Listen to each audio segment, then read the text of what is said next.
बहुत ज्यादा मेहनत करी है मैंने, हिस्ट्री को खंगाल कर, जांच पड़ताल कर कर, कई ट्रांसलेशंस को पढ़कर आपके बीच अय्यूब के चरित्र को, अय्यूब के जिंदगी को जो आप समझ सके, जैसे समझ सके वैसे आप लोगों के लिए मैंने तैयार करके लाया। मैं समझता हूं कि इस वक्त में जितने फेसबुक पे आप लोग कनेक्ट हो गए, जिस जगह पे आप बैठे 1 घंटा मत हिलिए, मजबूती बनाए रखें। आसपास का जितना वातावरण है उसको बिल्कुल, कहते ना कि कोई डिस्टर्ब ना हो, आप कोई आपको डिस्टर्ब ना करे, ऐसा वातावरण बनाइए। चलिए दोस्तों, कोई आपको या आवाज बिल्कुल अभी तक ठीक, विजुअल्स ठीक, और आपके बीच अब यह बात को मैं रखने जा रहा हूं जी। Thank you Lord. दोस्तों, अय्यूब एक ऐसा कैरेक्टर है हमारी बाइबल में, अगर उसको नहीं समझा तो हम बहुत कुछ नहीं समझ पाएंगे। क्योंकि अय्यूब के एक ऐसी पुस्तक जिसमें 42 अध्याय, 42 चैप्टर्स हैं। इस एक व्यक्ति के साथ क्या क्या घटा पृथ्वी पर, मध्य आकाश में इस एक व्यक्ति की चर्चा कैसे होती है, मध्य आकाश का प्रिंस, मध्य आकाश का ईश्वर, मध्य आकाश का राजा यानी कि शैतान कैसे अनंत काल के परमेश्वर, सनातनी परमेश्वर एलोहिम यूडे वाहे के पास पहुंचता है इस एक व्यक्ति की बात को लेकर। अगर इन सब को आपने अगर नहीं समझा तो बहुत कुछ है जो बाइबल के अंदर आप नहीं समझ पाएंगे, क्योंकि इस एकमात्र पुस्तक में ऐसा बहुत कुछ लिखा है जो बाकी अन्य पुस्तकों में नहीं मिलेगा आपको। तो जिसके लिए बड़ी मेहनत के साथ और सेम टाइम बड़ी गंभीरता के साथ मैं ये पोस्टर आपके लिए बनाया हूं, जिस पे लिखा है कि जानिए अय्यूब के चरित्र ने कैसे 2 राज्यों पर जबरदस्त असर डाला था। मैं इसको आपके बीच में रखने जा रहा हूं। तो सबसे पहले मैं चाहता हूं कि आपको बताता चलूं कि एक ऐसा देश है ईस्ट में जिसको कहते हैं हिंदी में पूर्व की ओर, जिसका नाम है उज। उज देश में अय्यूब नाम का एक पुरुष था। इसका जो लेखक है मैं अभी रखूंगा, उसकी लिखाई में लिखते वक्त वो इस व्यक्ति को एक पुरुष लिखता है, परमेश्वर का दास नहीं, परमेश्वर का नबी नहीं, किसी देश का राजा नहीं, जैसे बाकी किताबों में लिखा जाता है। लेकिन इसका परिचय एक देश के पुरुष के साथ होता है। मैं फिर से आपके लिए पढ़ दे रहा हूं। उज देश में अय्यूब नाम का एक पुरुष था, ऐसा इसका परिचय आता है। एक जबरदस्त बात थी इस पुरुष के अंदर, मैं उसको पहले रख देता हूं, और वो ये था कि ये पुरुष बुराई से नफरत करता था। बस दोस्तों, बस इसकी एक इस बात ने मध्य आकाश की दुनिया को हिला के रख दिया और परमेश्वर के राज्य को इस एक व्यक्ति ने इतना गहरा प्रभाव डाला कि परमेश्वर तक एक दिन मध्य आकाश के ईश्वर को पूछ बैठा, क्या तू इसको जानता है जो बुराई से नफरत करता है?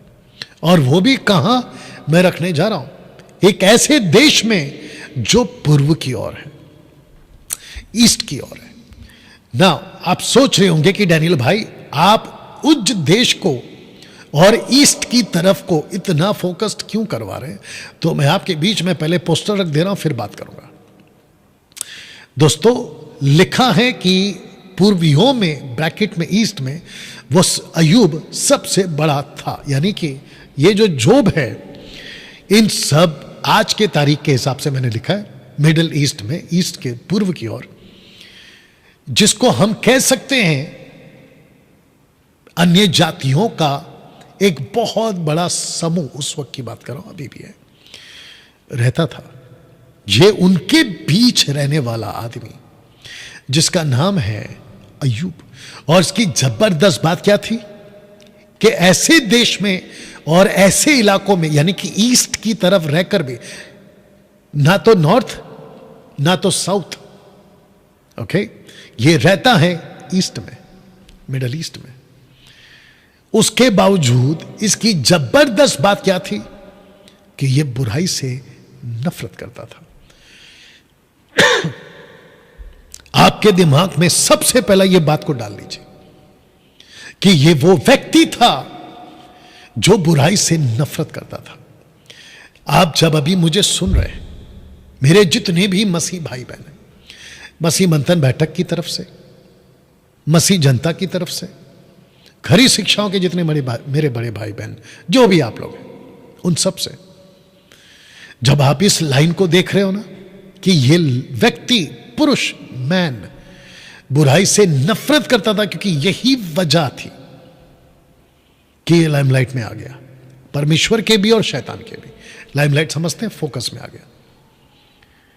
क्या यही चीज इस वक्त आपके अंदर यह बात आ रही है कि यस, मैं रहता हूं भारत के किसी इलाके में, मैं रहता हूं अफ्रीका के किसी इलाके में, मैं रहता हूं अमेरिका के किसी इलाके में, यूरोप के किसी इलाके में, कोरियन कंट्री के किसी इलाके में, लेकिन उसके बावजूद मैं ऐसा जीवन जीता हूं कि मैं अय्यूब की तरह बुराई से नफरत करता हूं।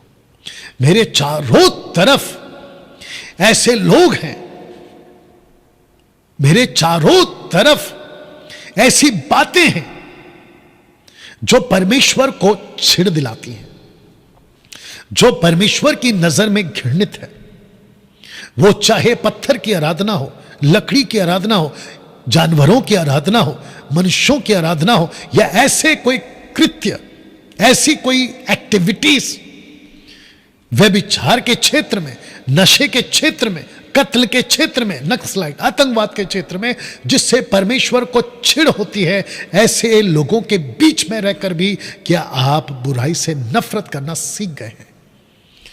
अगर आप सीख गए हैं तो आपको सलूट है। लेकिन अगर आप उसमें लिप्त पाए जाते हैं, आप फंस चुके हैं, ये वीडियो आज का आपको वहां से निकालने में मदद करेगा। और जितनी जल्दी हो सके मन फिरा कर निकलिएगा।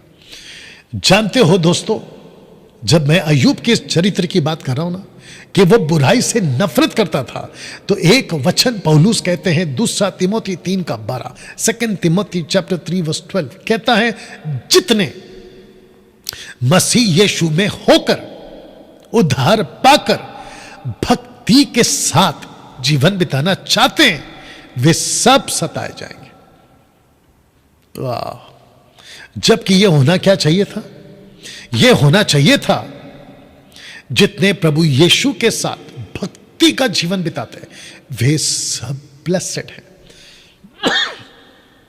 वो सब ब्लेसेड हैं, उनको किसी प्रकार की कोई तकलीफ नहीं होगी। ऐसा लिखना था पौलुस ने। क्या पौलुस से गलती हो गई? बिल्कुल नहीं। क्या पौलुस से लिखने में कोई मिस्टेक हो गई? नो, ये बिल्कुल सत्य है।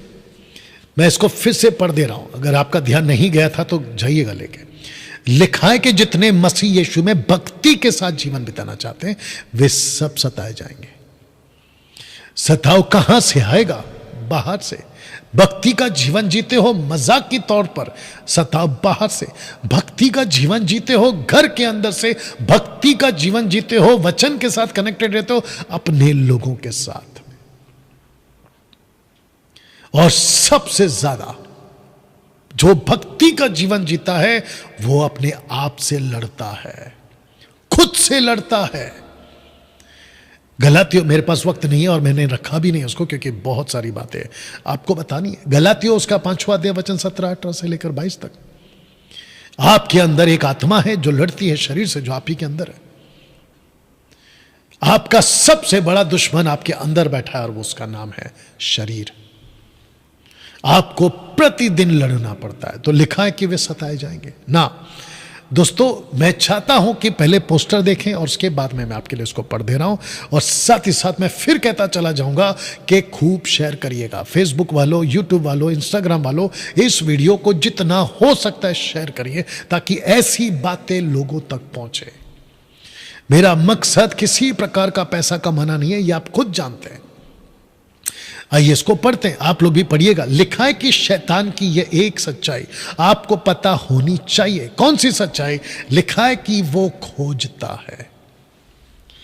आपने बिल्कुल ठीक पढ़ा, ठीक सुना, ठीक देखा, वो खोजता है। कहां लिखा है? पहला पत्रस 5:8 में, सचेत हो, जागते रहो, क्योंकि तुम्हारा विरोधी शैतान इब्लीस, लिखा है कि तुम्हारा विरोधी शैतान गरजने वाले सिंह की नाई, शब्द को पढ़ो, इस खोज में रहता है कि किसको फाड़ खाए। मैं वापस कह देता हूं कि शैतान की यह एक सच्चाई हर मसीह को, हर ब्रदर को, सिस्टर को, girls and boys, ladies and gentleman, third gender, आप सबको, पास्टर्स, लीडर्स, आप सबको पता होनी चाहिए कि वो खोजता है, खोजता है, वो ढूंढता है। पत्रस जब इस बात को लिख रहा था तो कहता है कि तुम्हारा विरोधी, परमेश्वर का विरोधी नहीं है ये तुम्हारा विरोधी है। और ये तुम्हारा विरोधी कब बन जाता है? जब तुम भक्ति के साथ जीवन जीना शुरू करते हो, ये तुम्हारी खोज करना शुरू कर देता है। तुम मसीह होकर सिगरेट पियो, ये तुम्हारा दुश्मन नहीं बनेगा। तुम मसीह होकर बियर पियो, ये तुम्हारा दुश्मन नहीं बनेगा। तुम मसीह होकर तंबाकू गुटखा खाओ, यह तुम्हारा दुश्मन नहीं बनेगा। तुम मसीह होकर पाप का जीवन जियो, extra marital affair, girlfriend, boyfriend, सब कुछ करो, यह तुम्हारा दुश्मन नहीं बनेगा। लेकिन जैसे ही आपने कहा मैं भक्ति का जीवन जीऊंगा, यह आपकी खोज में लग जाता है। और यह खोजते खोजते अब तक पहुंचता है और उस छीड़ के साथ पहुंचता है कि तुम इस प्लेनेट पे रहकर, मेरी जमीन पे रहकर, क्योंकि यीशु कह चुका है कि इस संसार का सरदार, एक्सक्यूज मी, इस संसार का सरदार, तो कहता है कि तुम मेरे इलाके में रह के मुझसे दुश्मनी कैसे कर रहे हो ना। दोस्तों एक्सक्यूज मी, जब मैंने आपसे कहा कि शैतान की ये एक बात आपको पता होनी ही चाहिए कि वो खोजता है, एक वचन और रखूंगा, और वो वचन है ये वाला, जी ये वाला। जब यीशु इस पृथ्वी पर थे ना, तो उसने पत्रस से कहा, आइए देखते हैं उसने क्या कहा। लूका की किताब उसका 22:31 लिखा है कि शिमोन है शिमोन, देख शैतान ने तुम लोगों को, शब्द को ध्यान देना, मांग लिया। ये जो शब्द है ना दोस्तों, मांग लिया है, कि गेहूं की नाई फट के, एक्सक्यूज मी, या एक सेकंड दीजिए।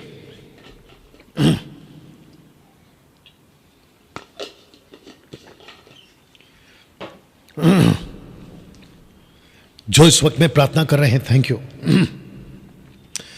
लिखा है कि उसने मांग लिया है। अब इसके बगल में एक चीज रख रहा हूं, 32 वचन रख रहा हूं। लिखा है परंतु मैंने, यानी कि यीशु ने पतरस तेरे लिए विनती की है कि तेरा विश्वास जाता ना रहे। इसका मतलब है कि मैंने प्रार्थना की है कि जब लूसीफर तुझे मांग लेगा, लूसीफर ने मांगा इसको 2-3 जगह पे आप देख सकते हैं। यीशु खुद पतरस को कहता है कि तू शैतान है, मैथ्यू चैप्टर 16 में, हाँ 16 में, याद होगा आपको, 25-26 में। दूसरी जगह आपको पता है कि यही वो पतरस था जिसने पतरस ने यीशु का 3 बार इनकार किया कि मैं उसको नहीं जानता। तो यीशु कहता है कि लेकिन मैंने तेरे लिए प्रार्थना किया है। दोस्तों, जब यीशु इस पृथ्वी पर थे वो एक प्रार्थना करते थे अपने चेलों के लिए, वो आपके बीच में रख रहा हूं। लिखा है कि मैं ये विनती नहीं करता कि तू इन्हें जगत से उठा ले। क्यों? क्योंकि यीशु क्रूस पे मरने वाले थे, और जब यीशु क्रूस पे मरेंगे और तीसरे दिन के बाद जब वो जी उठेंगे और उसके बाद में वो उठा लिए जाएंगे 40 दिन बाद, तो सबको लगा पॉसिबल है कि चेले भी साथ में चले जाएंगे, लेकिन ऐसा नहीं हुआ। इसलिए यीशु कहते हैं कि मैं ये विनती नहीं करता कि तूने उठा ले मेरे साथ, नो, उनको रखो जमीन पे, लेकिन लिखा है कि तू उन्हें जगत से उठा ले। मैं ये विनती नहीं करता, परंतु यह कि तू उन्हें दुष्ट से बचा के रख। ऐसी प्रार्थना यीशु ने क्यों की? पतरस को क्यों कहा कि तुझे मांग लिया गया है? ऐसा क्यों कहता है पतरस कि वो तुम्हारा विरोधी और तुम्हारी खोज में रहता है? यह है उसका रीजन। आप में से कुछ पास्टर्स आजकल तरह तरह के यूट्यूब के गुंडे भी आ गए हैं, एनीवे उसके ऊपर अभी नहीं जाऊंगा, जिनको बातें समझ में नहीं आती। तो ऐसे लोग कह सकते हैं कि डैनियल भाई हम तो अनुग्रह के युग में जी रहे हैं। अच्छा, अगर हम अनुग्रह के युग में जी रहे हैं तो फिर पतरस कौन से युग में जी रहा था? ये वाला वचन के हिसाब से। You understand? इसका मतलब क्या है कि लूसीफर की तलाश तब भी थी, लूसीफर की तलाश अब भी है। आगे सुन लीजिए, लूसीफर की तलाश आगे तक रहेगी जब तक पृथ्वी पर कलीसिया है और उठा नहीं जाती। यह आपको पता होना बहुत जरूरी है। तो जिसके चलते ये वचन आपको सपोर्ट करेंगे समझाने के लिए कि बात तो सही है, नहीं तो यीशु ऐसी प्रार्थना क्यों करेगा? एक्सक्यूज मी, यीशु ऐसी प्रार्थना क्यों करेगा? आप समझ रहे हैं? इस वक्त अगर कोई वर्शिप पर मुझे देख रहा है, आप वर्शिप लीड करते, गीत गाते हैं, मैं जानता हूं क्योंकि मैंने 20 साल वही काम किया है। आप पब्लिक के बीच में रहते हो, आप पब्लिक के बीच में ऑटोग्राफ फोटोग्राफ सब करते हो। लड़कों के लिए कई लड़कियां, लड़कियों के लिए कई लड़के, आमना सामना होता है। आप इंटरनेशनल प्रीचर हो, मेगा चर्च के आप अपोस्टल प्रॉफिट हो, बाइबल टीचर हो, ऑनलाइन फेमस हो। बी केयरफुल, क्योंकि उसका एक नेचर है कि वो खोजता है कि कौन मिलेगा, ताकि क्यों लिखा है फाड़ खाए। बताइए। तो दोस्तों, यीशु ने पतरस के लिए प्रार्थना करी ना, इस बात को कि वो खोजता है, एक और एंगल दे रहा हूं, ये पहला फोटो देख लीजिएगा। लिखा है जकरिया का 3:1 में, फिर उसने यहोशू महायाजक को यहोवा के दूत के सामने खड़ा हुआ मुझे दिखाया। अब ये यहोशू महायाजक वो नहीं है जो मूसा का लीडर था, ये दूसरा यहोशू भी हो सकता है। ओके, अब इसका बी पार्ट देखिए। लिखा है कि और शैतान उसकी दाहिनी ओर उसका विरोध करने को खड़ा था। वाह, आप ये देख लीजिएगा, उसका विरोध क्या है ये भी पढ़वा देते हैं। 3:3, उस समय यहोशू तो दूत के सामने महिला वस्त्र पहने हुए खड़ा था। अब ये दूत कौन है मैं अपनी प्रीचिंग में बता चुका हूं। क्रिस्टोफनी, यानी कि यीशु आने से पहले, ओके, देह धारण करने से पहले क्रिस्टोफनी, बट पॉइंट यहां पर क्या है कि लूसीफर यहोवा के सामने खड़ा है, देख लीजिएगा, उसका विरोध करने को राइट साइड में दाहिनी ओर खड़ा है। इसके कपड़े गंदे हैं, इसका जीवन ठीक नहीं है, ये गंदी फिल्में देखता है, ये उल्टी सीधी हरकतें करता है, इसका मैरिटल एक्स्ट्रा मैरिटल अफेयर है, ये गर्लफ्रेंड बॉयफ्रेंड रखता है, ये उल्टी सीधी बातें बोलता है, मुंह से गालियां बकता है, ये रात को नशा करता है।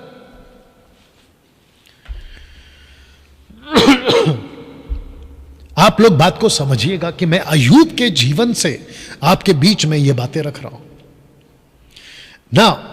दोस्तों, जब मैं 30 साल से इस बाइबल को पढ़ रहा हूं और कुछ 2014 से मैं बहुत ज्यादा डीप मसीह की तह में एनालिसिस करते हुए, आकलन करते हुए जब मैं अंदर घुसा हूं ना, तो मुझे बहुत सारी बातें पता चली है आत्मिक दुनिया की। ओके, तब जाकर यह पोस्ट मैंने बनाया कि मध्य आकाश में, बहुत ध्यान से पढ़िएगा, मध्य आकाश में मांगने की एक युद्ध चल रही है। लूसीफर खड़ा हो जाता है परमेश्वर के आगे, लूसीफर मांगने के लिए चला जाता है परमेश्वर के सामने और कहता है कि मुझे ये चाहिए, मुझे ये वर्शिपर चाहिए, मुझे ये प्रीचर चाहिए, मुझे ये पास्टर चाहिए। क्यों? क्योंकि इसके कपड़े मैले हैं, इसका जीवन ठीक नहीं है और मैं इसको मांग रहा हूं। कहां पे साबित होता है ये देख लीजिए। शिमोन, हे शिमोन, देख शैतान ने तुम लोगों को मांग लिया है। तो मध्य आकाश में एक ऐसा युद्ध चल रहा होता है दोस्तों, जिसको कहते हैं कि मांगने का युद्ध। और लूसीफर ना जाने कितने सेवकों को, कितने विश्वासियों को मांग बैठा है। आप जब पढ़ते हैं ना कि किसी सेवक का कार एक्सीडेंट में मौत हो गई, अब मैं ये नहीं कहता कि जितने कार एक्सीडेंट में मरे हैं उन सब के पीछे ये कोई वजह है, मैं उसकी पुख्ता नहीं कर रहा हूं, लेकिन सोच के देखिए आप, क्यों ऐसा कैसे हो रहा है, इसके पीछे की वजह क्या है। अंडरस्टैंड? इन सब को रखते हुए दोस्तों, अब मैं पहुंच रहा हूं इस व्यक्ति के पास में जिसका नाम है अय्यूब। लिखा है कि लेकिन अय्यूब की बात अलग थी। क्यों? अय्यूब ने कभी कोई गलती नहीं की थी, नेवर। उसने कभी कोई गलती नहीं की थी, उसके बावजूद फिर भी 10 बच्चों की मौत देखता है, वो भी एक ही दिन में। क्यों?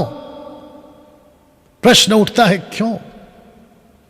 तो इस व्यक्ति की बात आपके बीच, इसकी डेप्थ में, इसकी गहराई में अब मैं आपको लेके जाने वाला। तो दोस्तों, सबसे पहले मेरा किसी प्रकार का कोई दावा नहीं ठोक रहा हूं कि इसको मूसा ने लिखा है, लेकिन मैं आपको बता चुका हूं कि मिडियन, आप देख सकते हैं, जब मूसा भागा ईस्ट की तरफ, यानी कि मिडल ईस्ट की तरफ, मिदानियों की तरफ, मीडियंस की तरफ, युत्रो, इसकी जो पत्नी, उसका पिता, ससुर युत्रो, और फिर प्रश्न उठता है कि उज देश ईस्ट में आसपास में पाया गया, तो इसके 40 साल वहां पर रहकर मूसा लिखता है इस कहानी को।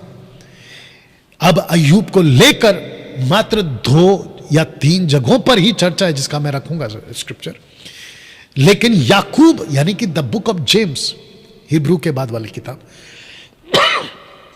चैप्टर 5 वर्स 11 में लिखता है, तुमने अय्यूब के धीरज के विषय में तो सुना ही है। ऐसा कहते हुए कि धीरज रखो, फिर जेम्स कहता है, याकूब कहता है, तुमने सुना तो है ना। किसके बारे में? अय्यूब के बारे में। क्या चीज? उसके धीरज के बारे में। तो दोस्तों, इसको कहते हुए मैं ये कहना चाहूंगा, मैं जब स्टडी कर रहा था तो मुझे ये महसूस हुआ कि ऐसा ही कुछ हुआ होगा। हालांकि मैं इसके ऊपर 100% दावा नहीं ठोक रहा हूं कि अय्यूब उन दिनों में बहुत प्रचलित था, यानी कि फेमस था अपने जीवन को लेकर।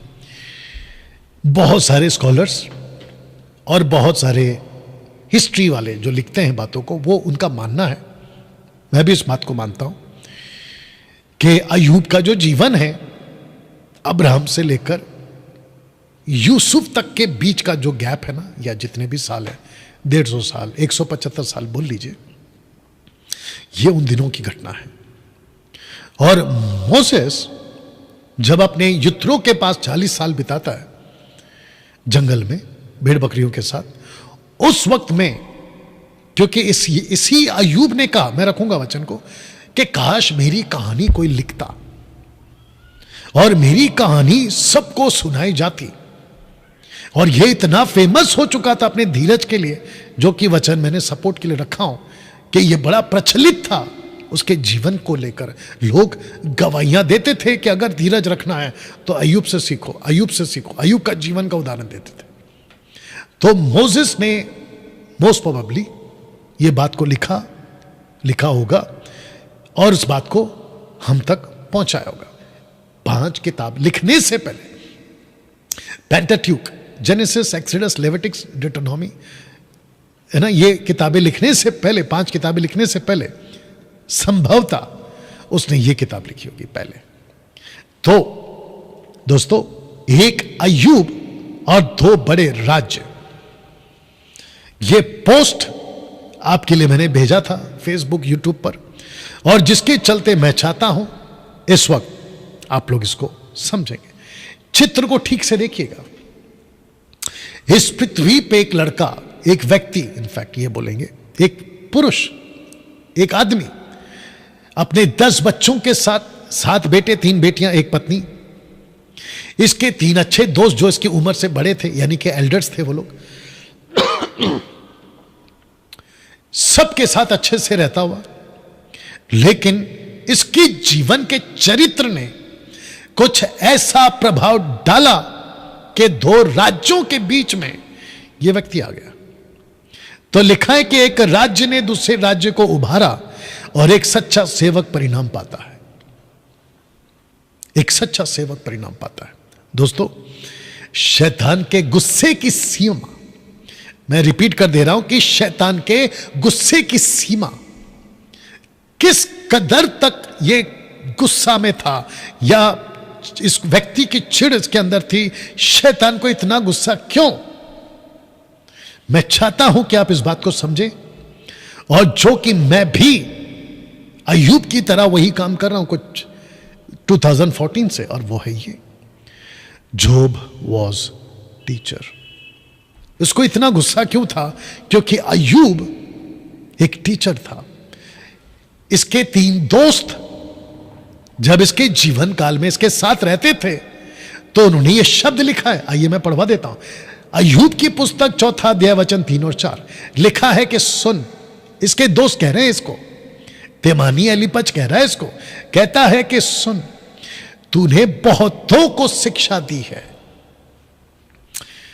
निर्बल लोगों को बलवंत किया है, गिरते हुए को तूने अपनी बातों से संभाल लिया, लड़खड़ाते हुए लोगों को तूने बलवंत किया।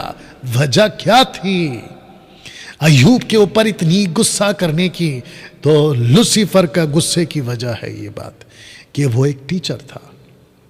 जानते हो दानियल क्या कहता है अपनी किताब में 12वें अध्याय में वचन 3-4, अगर मैं गलत नहीं हूं, कहता है कि जो दूसरों को धर्मी बनाते हैं वो आकाश में तारों की नाई चमकेंगे। इसका मतलब क्या है? बहुत ध्यान से सुनना।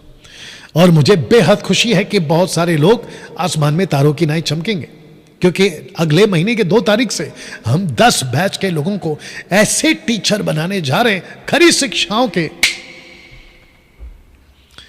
कि लूसीफर तो पक्का चिढ़ेगा उनसे, और मुझसे तो बहुत चिढ़ा हुआ है।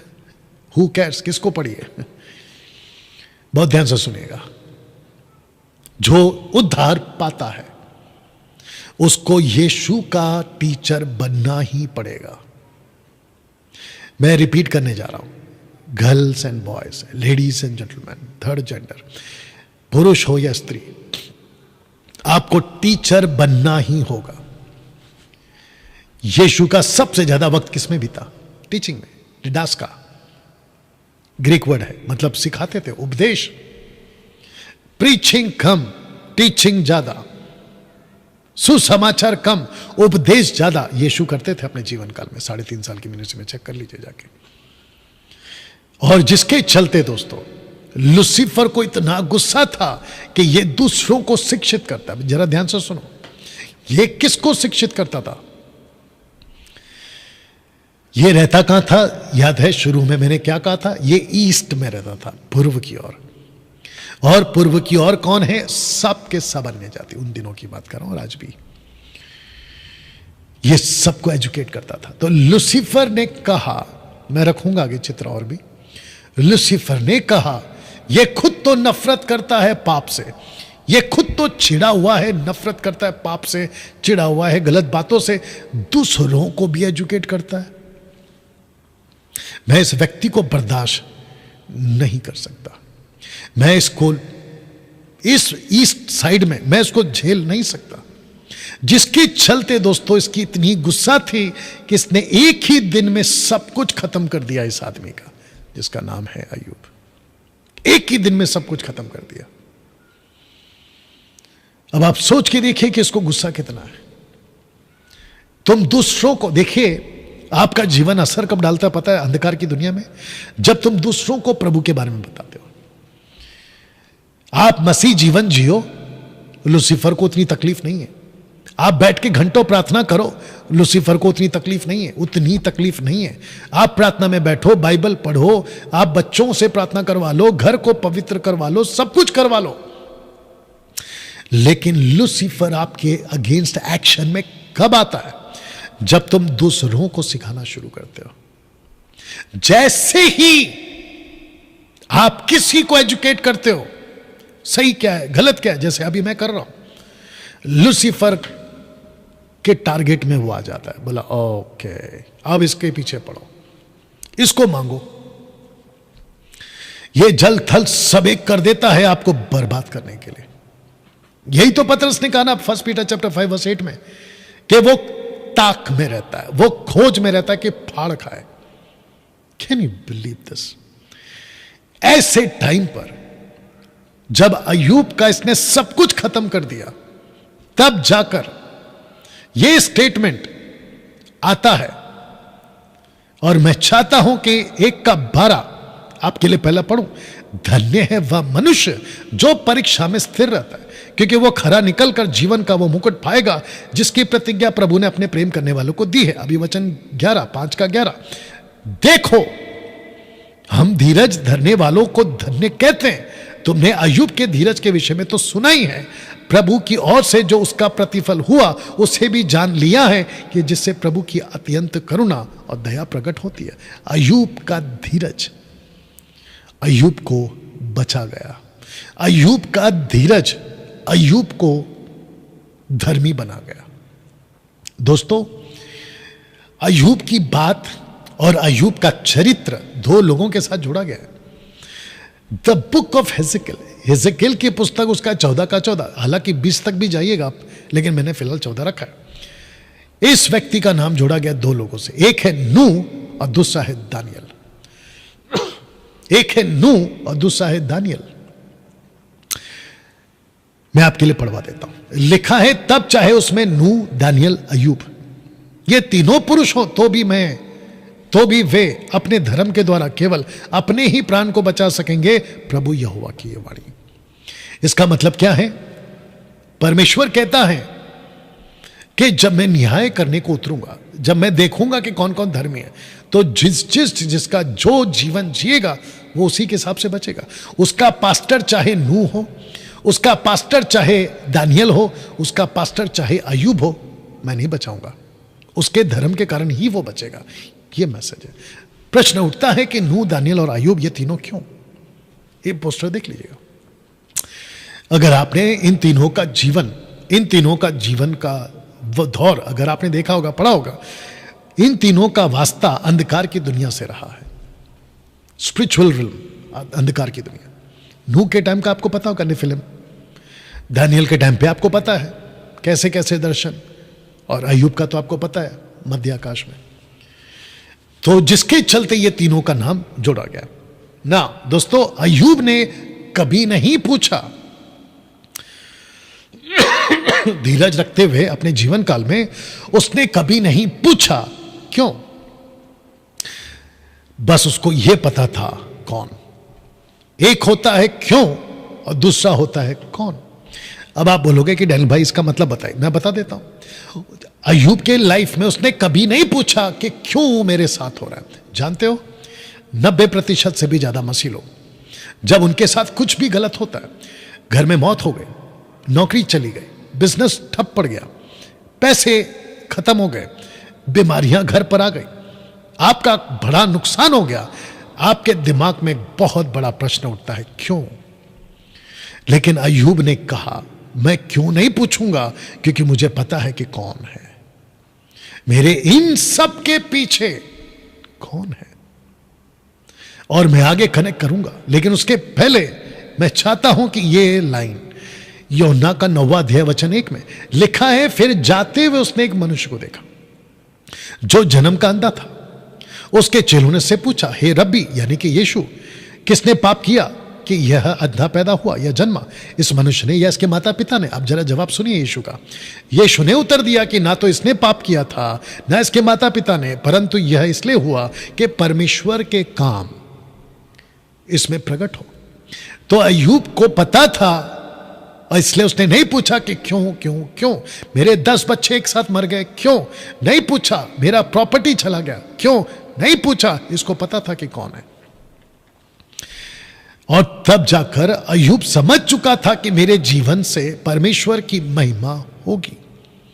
अगर परमेश्वर मेरे जीवन को अपने हाथों में लेकर चला रहा है और मेरे साथ जो भी घट रहा है, इसलिए उसको पता था कि कौन है मेरा परमेश्वर, कौन है। जानते हो दोस्तों, आपके साथ जब कुछ भी गलत होता है ना, और अचानक होता है ना, और आपके दिमाग में, बैक ऑफ योर माइंड, आपके दिमाग के पीछे अगर यह बात कंफर्म हो जाए कि परमेश्वर तुम्हारे साथ अभी भी है, तुमको कोई तकलीफ नहीं आएगी, तुमको किसी प्रकार की कोई परेशानी नहीं आएगी। You will be relaxed. आज समस्या यही है। लेकिन 90% मोटिवेशनल टीचर्स क्या कहते हैं? कन्फेस करो, पॉजिटिव बात करो, हाथ रखो, कन्फेस करो, विश्वास से मांगो। फिर इसने क्यों नहीं किया? और यीशु ने पतरस को क्यों नहीं सिखाया? तो जिसके चलते दोस्तों ये वाला लाइन रख रहा हूं। पहला पोस्टर भी देख लीजिए और वचन भी देख लीजिएगा। लगे हाथ फेसबुक और यूट्यूब पर जितने देख रहे हैं खूब शेयर करिए। रोमियो 9:14। सो हम क्या कहें? क्या परमेश्वर के यहां अन्याय है? कदापि नहीं। यह बात क्यों कही मूसा को लेकर पौलुस ने?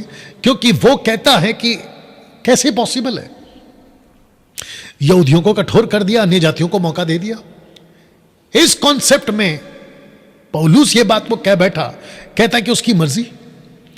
वचन 23 का पढ़ने जा रहा, दया के बर्तनों पर जिन्हें उसने महिमा के लिए पहले से तैयार किया, अपनी महिमा के धन को प्रकट करने की इच्छा की। परमेश्वर ने इच्छा की, मैं अय्यूब को एक ऐसा बर्तन बनाऊंगा जिसमें मैं मेरी महिमा दिखाऊं। मैं इसको अंधा पैदा इसलिए करूंगा ताकि मेरे काम, पुत्र के काम, यीशु के काम इसमें प्रकट हो। वाह! क्या इस एंगल को आप जानते हैं? क्या आपने कभी इस एंगल को समझा था? एक्सक्यूज मी, क्या इस बात को आप जानते थे कि परमेश्वर ऐसा भी है? वाह! वो इच्छा करता है। मेरे दिमाग में बहुत कुछ आ रहा है। उसकी मर्जी, वो जैसा चाहे आपके साथ करे, वो जैसा चाहे मेरे साथ करे। यही तो यीशु ने आते ही कहा अपने चेलों को कि जब तुम प्रार्थना करो तो सबसे पहला शब्द यही कहो कि तेरी इच्छा जमीन पे पूरी हो। आज बहुत सारे क्रिश्चियंस अपना लाइफ कैसे जी रहे पता है? मैं आपको बताता हूं कैसे। क्योंकि गलतियां इनकी नहीं है, गलतियां उनके पास्टरों की, उनकी प्रीचरों की है कि उनको बहका दिया। कहते हैं कि अपनी इच्छा पूरी करवा लो परमेश्वर से, जबकि परमेश्वर कहता है कि मेरी इच्छा तेरे जीवन से पूरी हो।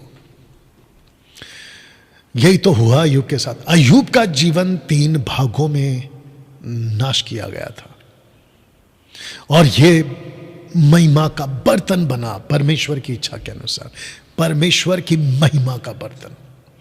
इसको कहते हुए मैं आपके बीच में यह कहना चाहता हूं, क्या तुम कभी परमेश्वर को यह कहोगे कि परमेश्वर मैं तेरी महिमा का बर्तन बनना चाहता हूं, मुझे तोड़, मुझे मोड़, मुझे बना, मुझे जैसा चाहे कर, अगर ऐसे करने से तेरी महिमा होती है मैं अपने आप को सौभाग्य समझूंगा। आपको यफ्ता की बेटी याद होगा जो मैंने कभी एक बार प्रचार किया था, यफ्ता की बेटी, कि कैसे उसने खुद को अपने बाप के वादे पर सौंप दिया। और मैंने कहा था, जिसको मैं आज फिर कहूंगा, कि परमेश्वर के लिए सेवा करने का मौका इस प्लैनेट पे आपको दोबारा कभी नहीं मिलेगा। जितने परमेश्वर के सेवा करते सच्ची तरह से खरी शिक्षा में, उन सबको मेरा व्यक्तिगत सलूट है कि तुम बहुत ब्लेसेड हो। जो पास्टर सेवा कर रहा है, वो चाहे मसीह मंथन का ना भी हो, अगर तुम खरे प्रचारक हो, बाइबल के हिसाब से प्रचार करते हो, आप ब्लेसेड हो। मैं इसको फिर दोहराऊंगा, क्या महिमा का बर्तन बनने को आप तैयार हैं, या फिर शिकायतें करते हो? जैसे अय्यूब ने कभी नहीं शिकायत की, उसने नहीं पूछा क्यों, उसको पता था कि कौन है। आप शिकायतें करने बैठ जाते हो। आप शिकायतें तो ठीक है, लेकिन एक कदम और आगे जाते हो कि मेरे साथ ही क्यों। और ऐसे वक्त में जब आप आ जाते हैं, महिमा का बर्तन बनना नहीं चाहते हैं, जिसमें परमेश्वर आपकी इच्छा पूरी करे, आप परमेश्वर को छोड़ तक देते हो, बैकस्लाइड हो जाते हो, पतन। ऐसे कितने किस्से मैंने देखे। अगर ऐसा कोई मेरा भाई बहन अभी देख रहा है जिसने अपने जीवन में कभी परमेश्वर को आपके जीवन में, जब वो महिमा का बर्तन बनाकर आपको इस्तेमाल करा था, आपने उसको कहा कि अब मैं तेरे पीछे नहीं चलूंगा, अगर ऐसा कोई देख रहा है, मन फिराओ, लौट कर आओ, संभवतः वो आपको माफ करे। जैसे पतरस ने उस व्यक्ति को कहा जिसने पैसे लाकर कहा कि मुझे भी ये दान दे, साइमन। पतरस ऐसा कहता है, मैं प्रार्थना करता हूं संभवतः तेरे को वो माफ करे। दोस्तों, अय्यूब बना महिमा का बर्तन। अय्यूब का जीवन 3 भागों में नाश किया गया। सबसे पहला आर्थिक तौर पे नाश किया गया, दूसरा पारिवारिक तौर पे नाश किया, तीसरा मानसिक तौर पे नाश किया गया। मैं इन तीनों को आपके बीच में रख रहा हूं। अय्यूब का चरित्र पर 2 राज्यों की नजर थी, एक परमेश्वर का राज्य, दूसरा शैतान का राज्य। ना दोस्तों, जितने अभी 415 लोग फेसबुक पे देख रहे हैं, क्या आपने वॉच पार्टी किया? आपको एहसास हो रहा होगा कि ये जो मैसेज आपको मैं दे रहा हूं, ये कितना प्रभाव डाल सकता है लाखों मसीहों के जीवन में। प्लीज शेयर करिए, और जितने यूट्यूब पे देख रहे हैं, रिकॉर्डेड वीडियो आप लोग भी करिएगा ना। अब आपके बीच मैं अय्यूब की किताब का पहला वचन आपके बीच में पढ़ने जा रहा हूं। लिखा है कि उज देश में अय्यूब नाम एक पुरुष था, वह खरा सीधा था, परमेश्वर का भय मानता, बुराई से दूर रहता था। उसके 7 बेटे 3 बेटियां उत्पन्न हुई। अब इसको पढ़िएगा, फिर शब्द को ध्यान देना। उसके 7,000, जिसको कहते हैं परफेक्ट शब्द है, 7 परफेक्ट नंबर, 7 भेड़ बकरियां 3,000, समझ गए? 7 बेटे 3 बेटियां, 7,000 भेड़ बकरियां, 3,000 ऊंट, 500 जोड़ी बैल, 500 गधियां, बहुत से दास दासियां थी, वरना उसकी इतनी संपत्ति थी कि पूर्वियों में वह सबसे बड़ा था। He was a great. अब मैं आपको बताता हूं, जिसके, बहुत ध्यान से सुना, अय्यूब का जीवन काल कौन सा है? अब्राहम, इसहाक, याकूब, जोसेफ, इन दरमियानों में इसका जीवन काल बीता है, जो कि हमारे पास में एग्जैक्ट डेटा नहीं है, संभवता है, ठीक है ना। अब्राहम कौन था? बच्चे नहीं हो रहे। इसहाक कौन था? बच्चे नहीं हो रहे। याकूब की पत्नी, बच्चे नहीं हो रहे। राहेल, याद आया आपको? सारा बांझ, रबेका बांझ, राहेल बांझ। ऐसे टाइम पर, ऐसे दौर में ईस्ट की तरफ जहां अन्य जातियों से लोग भरे पड़े, उनके बीच में एक ऐसा पुरुष है जिसके 10 बच्चे हैं, ऐसी प्रॉपर्टी है और ऐसी संपत्ति है और ऐसा आदमी जिसके पास में सब कुछ है, वैभव है। उस वक्त कब बिल गेट्स बोल देते हैं उसको, ठीक है ना? अगर ऐसा व्यक्ति अगर कुछ कहेगा तो लोग क्यों नहीं सुनेंगे? अगर ऐसा व्यक्ति टीचिंग देगा तो लोग क्यों नहीं सुनेंगे? अगर ऐसा व्यक्ति शिक्षा देगा तो क्यों नहीं करेंगे? और आपको पता है ये व्यक्ति का नेचर क्या था? परमेश्वर महान है, मेरा यहोवा महान है, मेरा यूड वाव महान है, मेरा एलोहिम महान है। उसने मुझे ब्लेस किया, उसने मुझे आशीष दी, उसकी वजह से मैं ब्लेसेड हूं। मैं किसी पे भी हाथ रखता हूं आशीषित हो जाता है, मुझे किसी प्रकार की कोई तकलीफ नहीं है। ये क्योंकि मैं एक ऐसे परमेश्वर को मानता हूं। लाखों लाखों लोगों को जब ये टीच करता था ना, इसका प्रभाव पड़ता था और उसको देखकर मध्य आकाश की दुनिया हिल गई थी। वाह! अब इसको पढ़िए वचन 5। और जब जब जेवनार के दिन पूरे हो जाते तब तब अय्यूब उन्हें बुलवाकर, किसको? अपने 10 बच्चों को पवित्र करता, बड़ी भोर उठकर उनकी गिनती के अनुसार होम बलि चढ़ाता था, क्योंकि अय्यूब सोचता था कि कदाचित मेरे लड़कों ने पाप करके, गलत काम करके परमेश्वर को छोड़ दिया हो। इस रीति अय्यूब सदैव किया कर। इसका मतलब है कि अय्यूब खुद तो पवित्र था, अय्यूब खुद तो धार्मिकता का जीवन जीता था, लेकिन उसका पूरा फोकस होता था अपनी फैमिली पर, बच्चों पर। मेरे 7 बेटे हैं, 3 बेटियां हैं, कहीं इनका कोई चक्कर तो नहीं चल रहा है, कहीं इनका कोई जीवन खराब तो नहीं है। दिल्ली चर्च में जब मैंने उस लीडर को बोला कि तुम्हारा क्या चक्कर चल रहा, और मैं सबको बता दूं मसीह मंथन के लोगों, अगर आप लोग किसी भी प्रकार की चीजों में मुझे दिखाई दिए तो मैं यही वापस कहूंगा, क्या चक्कर चल रहा है, ये चल क्या रहा है? और अगर इससे किसी को तकलीफ होती है, जस्ट लीव, आप अपना रास्ता पकड़िए। क्योंकि हम किसी प्रकार का कोई गलत चीज, मसीह मंथन बैठक और जिसको मैं चला रहा हूं, वहां ऐसे किसी प्रकार की बकवास की चीज को हम होता हुआ नहीं इजाजत नहीं देंगे, वो चाहे कोई भी क्यों ना हो। और यही वजह है कि दिल्ली चर्च को हमने रोक दिया। और बाकी जितने भी चर्चेस है उस पर भी ध्यान रखिएगा, बाकी पास्टर्स एंड लीडर्स। आप मेरे साथ नहीं जुड़े, आप परमेश्वर के वचन के साथ जुड़े। और मैं आपके साथ इसलिए जुड़ा हूं क्योंकि आपने मुझसे वादा किया था कि वचन को फॉलो करेंगे, प्रोटोकॉल को फॉलो करेंगे। बीच में अगर कोई दगाबाज निकलता है जुड़ा की तरह, यहूदा इस्करियोत की तरह, वो अपना परिणाम भुगतेगा। तो ये बच्चों तक को ध्यान रखता था कि किसका कैसा चाल चलन है। इन सब में पद 1 से लेकर 5 तक में कहीं भी अय्यूब की कोई गलती नहीं दिखती। अय्यूब बिल्कुल ठीक था। लेकिन अय्यूब आत्मिक दुनिया में फेमस हो चुका था। जानते हो, अगर मैं कल्पना करूं, अगर आप लोग कल्पना करें जिसका जीवन ऐसा है, तो मध्य आकाश में जब मीटिंग चलती होगी लूसीफर और उसके फॉलन एंजल्स के साथ में, और वो भी ईस्ट की तरफ जहां पूरा उनका कब्जा है, लूसीफर का कब्जा ईस्ट में है, वहां पर एक ऐसा आदमी खुद भी शिक्षित, दूसरों को भी शिक्षित, सबको शिक्षित, सबको सिखा रहा है, परमेश्वर की बातें कर रहा है। सोच के देखिए कि मध्य आकाश में चर्चा क्या चल रही होगी कि एक पुरुष गड़बड़ कर रहा है, एक पुरुष, उसको टारगेट करो, कैसे भी करके उसके अंदर से गलतियां निकालो, ताकि हम परमेश्वर के पास में उसकी कंप्लेंट लेकर जाएं कि देखो यहां गलत है, यहां गलत है, यहां गलत है। लेकिन अय्यूब कहीं पर भी उसकी कहीं गलती नहीं पकड़ी गई। जानते हो अय्यूब फेमस क्यों हो गया था? इन 4 वजहों से। वजह क्या थी इसकी फेमस होने की? वजह थी ये 4 बातें। कौन सी? एक, वो खरा था।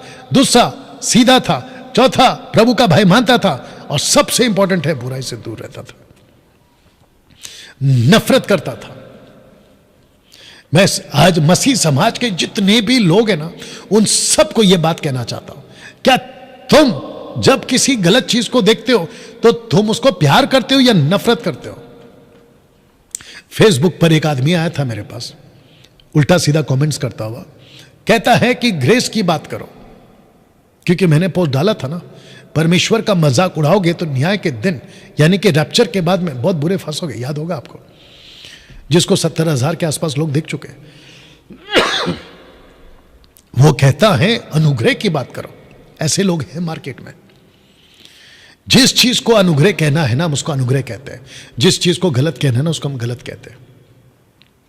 हम सच्चाई का भी प्रचार करते हैं और ग्रेस का भी प्रचार करते हैं, क्योंकि यीशु मसीह ने दोनों लाया था, ग्रेस एंड ट्रूथ। या तो मैं सबको पूछ रहा हूं, जिस चीज को गलत कहना है क्या तुम कहते हो? अगर नहीं कहते हो तो दोगला जीवन जीते हो।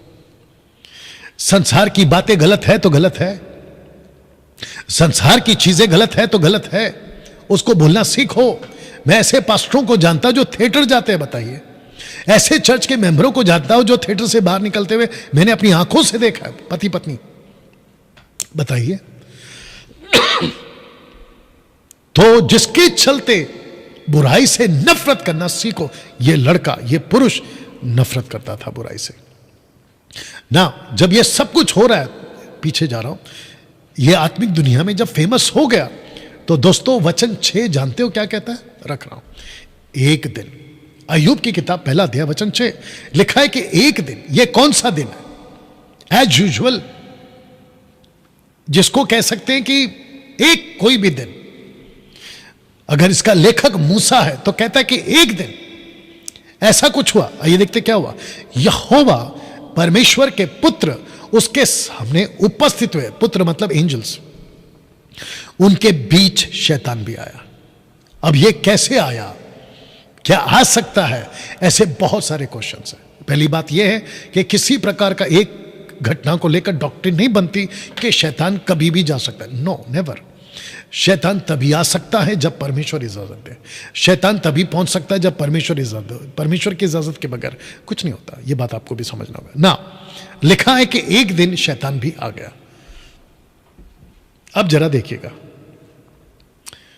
यहोवा ने, वचन 8 पढ़ रहा हूं, पूछा, और यह पर्पसली है, यह सब कुछ डिजाइन है। क्यों? महिमा का बर्तन बन रहा है आदमी। पूछा, क्या तू मेरे दास अय्यूब पर ध्यान किया? मैंने अय्यूब 1 पे मतलब ध्यान पे ब्रैकेट में 1 रखा है, तो यह पहला ध्यान। दूसरा ध्यान आएगा सेकंड राउंड में। यह है पहला ध्यान। क्या तूने ध्यान दिया? Question mark. आइए सुनते हैं आगे क्या कहते हैं। क्योंकि उसके तुल्य खरा, सीधा, मेरा भय मानने वाला, बुराई से दूर रहने वाला मनुष्य और कोई नहीं है। Can you believe this? परमेश्वर अय्यूब की गारंटी लेता है, उसके जीवन काल के जीवन को देखकर कहता है कि ये 4 बातें इसके अंदर है। क्या तूने ध्यान दिया? अय्यूब खरा मनुष्य, सीधा मनुष्य, भय मानने वाला मनुष्य, बुराई से दूर रहने वाला मनुष्य। यह थी इसकी वजह। इसी 4 बातों की वजह से 2 राज्यों में प्रभाव पड़ा। एक मध्य आकाश के राज्य में, दूसरा परमेश्वर के राज्य में। शैतान का सबसे बड़ा इल्जाम अय्यूब पर आ रहा है, क्योंकि उसने कहा, क्या तूने उस पर ध्यान दिया? ये देख लीजिए। तो लूसीफर परमेश्वर के पास में खड़ा होकर उसके ऊपर एक इल्जाम डाल रहा है। आइए देखते हैं इल्जाम क्या है। वचन 9, शैतान ने यहोवा को उत्तर दिया, क्या अय्यूब जो ईस्ट में रहता है, जिसके ऊपर मेरी नजर है और मेरी पूरी कैबिनेट की नजर है, मेरे जितने भी एंजल्स हैं जिसको मैंने डिसाइपलिंग की है, उन सब ने इस आदमी को देखा है कि वो तेरा भय मानता तो है। क्या अय्यूब परमेश्वर का भय बिना लाभ के मानता है?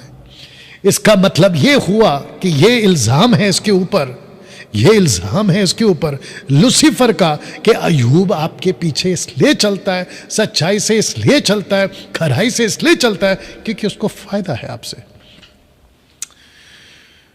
वाह दोस्तों, 1 सेकंड दीजिए और तब तक इसको डाइजेस्ट करिएगा। यह इसका इल्जाम है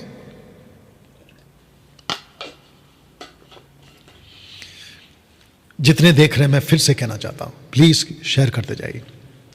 आपके हाथ रुकने नहीं चाहिए शेयर करने में। वाह ये फायदे के लिए करता है, लाभ मिलता था इसीलिए ये 4 बातें करता था। खरा मनुष्य, सीधा मनुष्य, भय मानने वाला मनुष्य, बुराई से दूर रहने वाला मनुष्य, ये फायदे के लिए है। और दूसरा फिर क्या कहता है, क्या तूने उसकी और उसके घर की और जो कुछ उसका है उसके चारों ओर बाड़ा नहीं बांधा, तूने तो उसके काम पर आशीष दी है। वचन 10, वचन 11, उसकी संपत्ति देश भर में फैल गई, परंतु अब अपना हाथ बढ़ाकर जो कुछ उसका है उसे छू, तब वह तेरे मुंह पर तेरा निंदा करेगा। क्योंकि 7,000 भेड़ बकरियां, 3,000 ऊंट, 500 जोड़ी बैल, 500 गधियां, बहुत से दास दासियां, संपत्ति इतनी थी कि पूर्वियों में वो सबसे बड़ा हो गया था। ऐसा व्यक्ति जब तू इतना ब्लेस कर रहा है तो वो तेरे पीछे क्यों नहीं चलेगा? अब जो मैं रख रहा हूं उसको देख लीजिएगा। परमेश्वर अपनी भक्ति खरीदता नहीं है और न ही अय्यूब ने लाभ के लिए भक्ति की थी। वाह, अब इसको प्रूफ करना है। और अय्यूब को परमेश्वर ने इच्छा जताई कि मैं तुझे महिमा का बर्तन बनाना चाहता हूं। तो क्या अय्यूब तू तैयार है?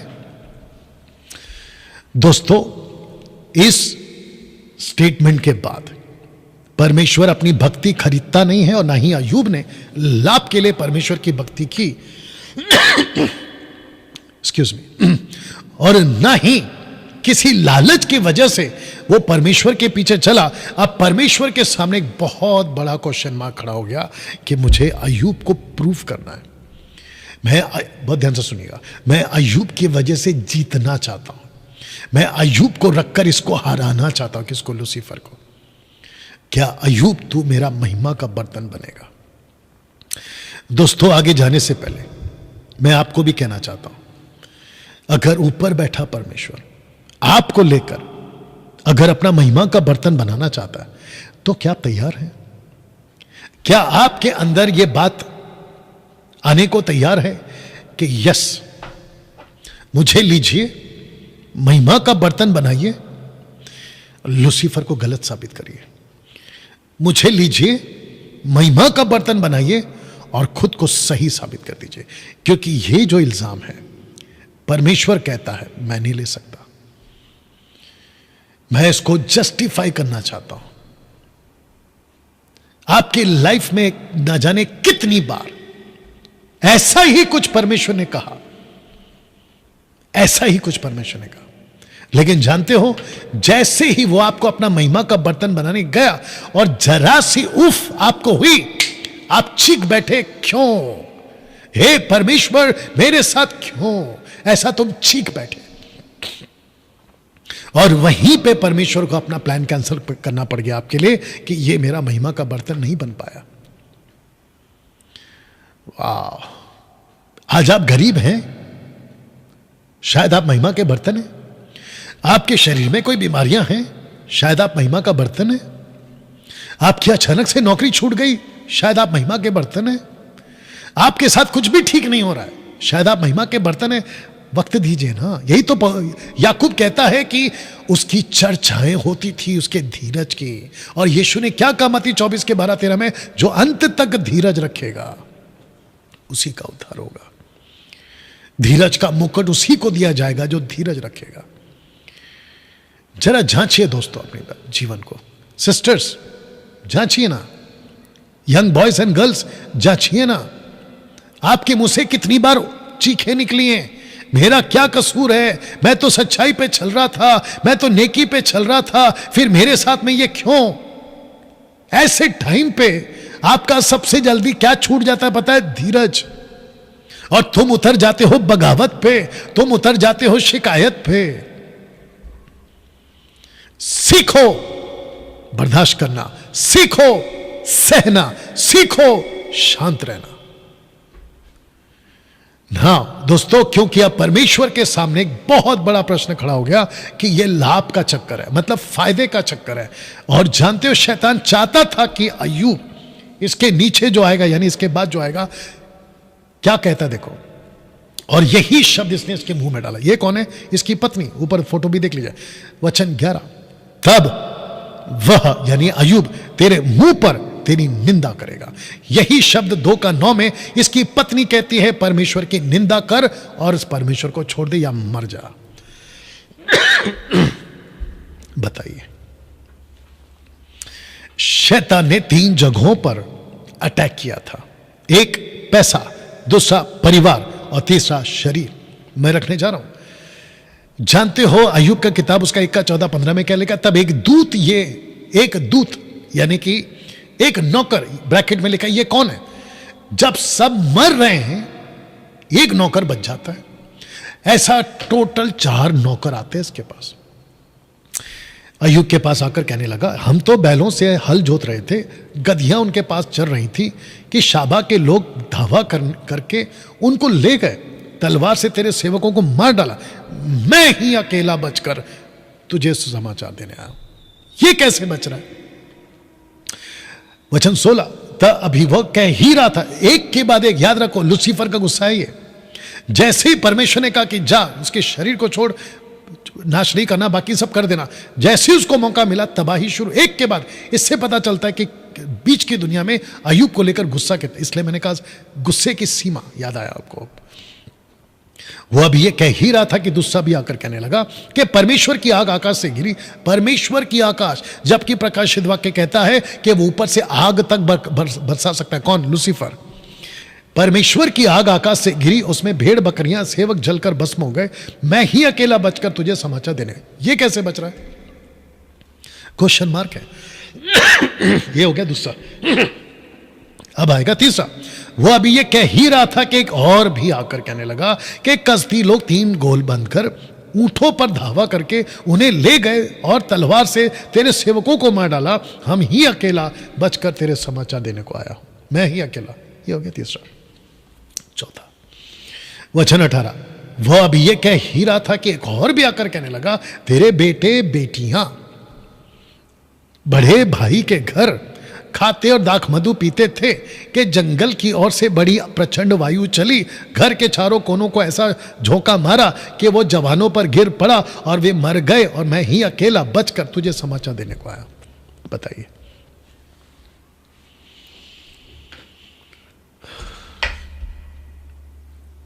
दस बच्चे एक साथ मर गए, कैसे पॉसिबल है? आपके एक बच्चे को जुकाम हो जाए, तुम प्रार्थना निवेदन, ये वाला निवेदन, वो वाला निवेदन, मेरा बच्चे को बुखार है, मेरे बच्चे को खांसी हो गई, ऐसे करके प्रार्थना निवेदन बांटना शुरू कर देते हो। इसके तो 10 बच्चे मर गए ऑन द स्पॉट। छत गिरी, फिनिश। सोच के देखिए, महिमा का बर्तन यह व्यक्ति बनने को तैयार हो गया। तेरी मर्जी है ना मेरे ऊपर, अय्यूब कह रहा है, तेरी मर्जी है ना मेरे ऊपर, कर ले। जानते हो प्रूफ कहां पर है? अभी रखने जा रहा हूं। क्या क्या गया है दोस्तों इसका? जितने नौकर थे जानवरों के साथ, प्रॉपर्टी के साथ, प्रॉपर्टी तो गई, इंसान भी मर गए। बचा कुचा जो असर था, बच्चे तक मर गए। एक बच्चा पैदा होता है तो पूरे गांव में मिठाई बांटते हैं। इसके 10 बच्चे जब पैदा हुएंगे एक के बाद एक, क्या खुशी, क्या जश्न और पूरा दबदबा कि भाई एक आदमी ऐसा है जो संपूर्ण संपन्न है, आशीषों से लबालब। इसके एक बच्चे एक के बाद एक मरते जा रहे हैं। सोच के देखिए दुखों का पार क्या टूटा। ऐसे टाइम पर अय्यूब जो महिमा का बर्तन था, वचन 21 में क्या कहता है, पढ़िए।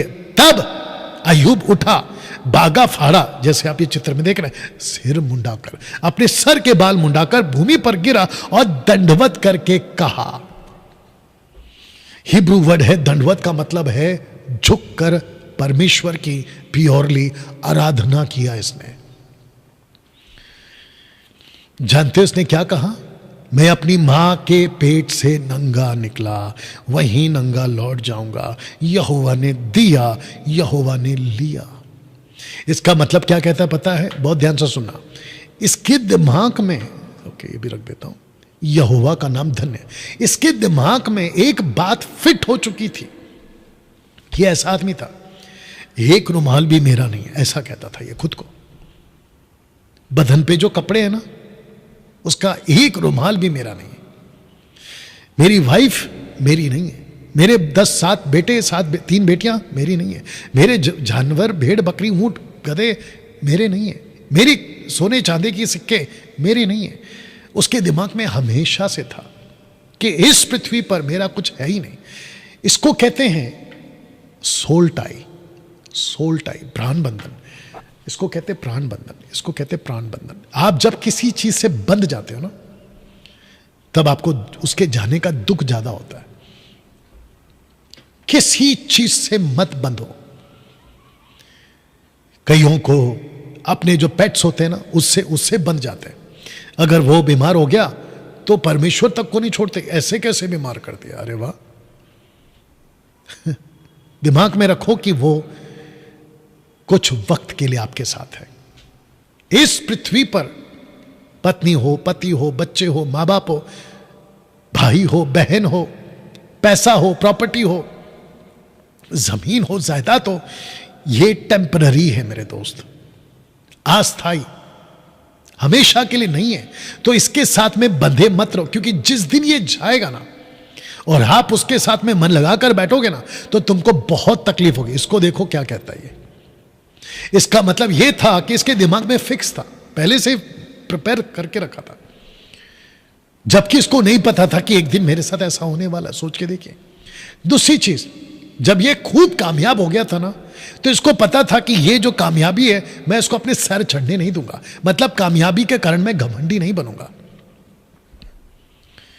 वाह, क्या कुछ सीख सक रहे हैं दोस्तों इससे? क्या ऐसा जीवन एक मसीह का होना चाहिए? बिल्कुल। यही तो वजह है कि ये वीडियोस परमेश्वर की आत्मा की अगुवाई से परमेश्वर मुझ जैसे 10 टक्काओं के द्वारा बनवा रहा है, ये आप तक पहुंचवा रहा है।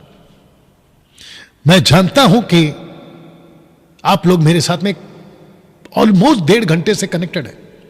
प्लीज, अगर और आधा घंटा भी जाता ना तो बने रहिएगा प्लीज, क्योंकि ऐसी बातें हैं जो आप सीख रहे हैं, जो आपके जीवन को आज बदल रही, अभी बदल रही है आपको। जानते हो, ऐसे स्टेटमेंट को लेकर पौलुस क्या कहता है? हर बात में धन्यवाद करो, क्योंकि तुम्हारे लिए मसीह यीशु में परमेश्वर की यही इच्छा है। नौकरी छूट गई, अपोस्तल, प्रॉफिट, मोटिवेशनल के पीछे मत भागो कि पास्टर जी एटीएम कार्ड पे प्रार्थना कर दो और कह दो कि एटीएम में पैसे आ रहे। बकवास है ये नरक की टीचिंग है, ये लूसीफर की टीचिंग है, परमेश्वर की टीचिंग नहीं है। जबकि पौलुस कहता है कुछ भी हो जाए परमेश्वर को धन्यवाद दो। मेरा बटुआ घूम गया, परमेश्वर तेरा धन्यवाद। मेरी नौकरी चली गई, परमेश्वर तेरा धन्यवाद। मेरे पास में आज खाना नहीं है, परमेश्वर तेरा धन्यवाद। ट्रैवलिंग के लिए पैसे नहीं है, परमेश्वर तेरा धन्यवाद। ये बोलने की ताकत रखो और ये बोलने का मन बनाओ, ये बोलने का जीवन जियो। जानते हो अय्यूब ने क्या कहा 22 में? इन सब बातों में भी अय्यूब ने ना तो पाप किया, ना परमेश्वर पर मुक्ता से दोष लगाया। इसने मूर्खता की कोई बात नहीं करी ना। दोस्तों, यहां तक फर्स्ट राउंड है इसका। मध्य आकाश में वचन 6 के हिसाब से मध्य आकाश में यह पहला राउंड था। जो बच्चे गए, इसकी प्रॉपर्टी गई, इसका सब कुछ गया। अब यह सेकंड राउंड, यानी कि दूसरी बार फिर वचन 1:2 का 1 चैप्टर 2 वर्स 1 लिखा है कि फिर एक और दिन यहोवा परमेश्वर के पुत्र उसके सामने उपस्थित हुए और उसके बीच शैतान भी उसके सामने उपस्थित हुआ। फिर एक और दिन। यह सेकंड राउंड है और यह लास्ट है। अब जरा ध्यान दीजिएगा। यहोवा ने शैतान से पूछा, क्या तूने मेरे दास अय्यूब पर ध्यान दिया? यह दूसरा वाला ध्यान है। याद है ना, पहला ध्यान के बाजू में 1, तब कुछ भी नहीं था, नुकसान कुछ भी नहीं हुआ, तब ध्यान दिया, बोला यस। अब यह दूसरा ध्यान आ गया, अब तो सब गया ना। और तूने क्या कहा था?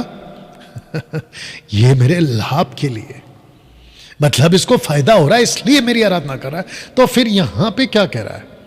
अब तो कोई फायदा नहीं रहा ना लूसीफर, अब तो इसके 10 बच्चे मर गए, इसकी ब्लेसिंग चली गई, इसके वंशज को आगे बढ़ाने वाला नाम खत्म हो गया, बेटा मर गया, प्रॉपर्टी चली गई, एटीएम कार्ड खत्म हो गया, इसका बटुआ लुट गया, इसका घर तबाह हो गया, सब कुछ खत्म हो गया। अब बता, क्या तूने उसके ऊपर ध्यान दिया? क्या तूने इसके ऊपर ध्यान दिया कि पृथ्वी पर उसके तुल्य खरा सीधा मेरा भय मानने वाला, बुराई से दूर रहने वाला मनुष्य और कोई नहीं है ईस्ट में, और कोई नहीं ईस्ट में। जब यहां पे लिखा ना कि बुराई से दूर रहने वाला मनुष्य और कोई नहीं है, तो यह बात हो रही है ईस्ट की, क्योंकि ऐसा अच्छा व्यक्ति नॉर्थ में भी है, साउथ में भी है। अब्राहम है, इसहाक है, याकूब है, जोसेफ है। इसलिए 1 कुरिन्थी 14 का 2 को पढ़ के ये नहीं कहना कि कोई नहीं समझता, तो कॉन्टेक्स्ट में पढ़ना है उसको। एनीवे, ऐसा कोई नहीं है। अब बता लूसीफर, अब कौन सा फायदा है? अब देखिए, यद्यपि तूने मुझे उसको बिना कारण सत्यानाश करने को उभारा, तो भी वह अब तक अपनी खराई पर बना हुआ है। इसके बावजूद कि मैंने तुझे इजाजत दे दी कि जा, उसके बावजूद इसको देख। जब पैसा था तो भी हालेलुया, जब पैसा नहीं है तो भी हालेलुया, जब कुछ सब कुछ है तो भी प्रभु तेरी स्तुति हो, जब कुछ नहीं है तो भी तेरी स्तुति हो। ऐसे क्रिश्चियंस आज कहां है? ऐसे मसीह आज कहां है? मेरा क्वेश्चन है आज मसीह समाज से। प्रार्थना निवेदन की चिट्ठी लेके घूमते बैठते हैं, प्रेयर टावर, ये टावर, वो टावर, तेल वाले के पास, पानी वाले के पास। बैठ के खुद प्रार्थना क्यों नहीं करते? बैठकर खुद क्यों नहीं महिमा का बर्तन बनते? हद है यार तुम्हारी। वचन 4, ये अभी दूसरा मास्टर कार्ड। शैतान ने यहोवा को उत्तर दिया, खाल के बदले खाल, परंतु प्राण के बदले मनुष्य अपना सब कुछ दे देता है। सो केवल अपना हाथ बढ़ाकर उसकी हड्डियां और मांस छू, तब वो तेरे मुंह पर तेरी निंदा करेगा। ये सेकंड टाइम है जिसने कहा कि वो तेरी निंदा करेगा ना। दोस्तों, उसने कहा खाल के बदले खाल, इसका मतलब है कि अब प्रॉपर्टी तो चली गई, बच्चे भी चले गए, अब लूसीफर कहता है कि अब आजा उसके शरीर पर, उसको ऐसा रोगी करने का मुझे इजाजत दे, उसको ऐसी ताड़ना देने का मुझे इजाजत दे, उसके बाद देख वो तेरे मुंह पर तेरी निंदा करेगा। और परमेश्वर ने कहा कि इसके बावजूद मैं अय्यूब की गारंटी लेता हूं और मैं उसको अपनी महिमा का बर्तन बनाऊंगा कि वो मेरी निंदा नहीं करेगा, बिल्कुल वो खरा निकलेगा। दोस्तों, are you ready for this second वाला? ओके, पहले इसको पढ़ लेते। दर्द, ब्रैकेट में पहन रखा है मैंने, दर्द में आदमी अक्सर टूट जाता है या तो समझौता कर जाता है। कपड़े फाड़ो उसको तकलीफ नहीं है, रुपया फाड़ो उसको तकलीफ नहीं है, लेकिन जब कोई उसकी बदन को फाड़ता है ना, आदमी वहीं टूट जाता है। जितने भी बड़े बड़े क्रिमिनल्स, जब उनके साथ 3rd डिग्री का टॉर्चर स्टार्ट होता है ना, वो वहां टूट जाते हैं या समझौता कर लेते हैं। लूसीफर ने यही प्लान किया, बोला ओके, ब्लेसिंग दी, ब्लेसिंग छीन ली, तेरा नाम धन्य है। बच्चे दिए, बच्चे छीन लिए, तेरा नाम धन्य है। अब आता हूं मैं उसके शरीर पे।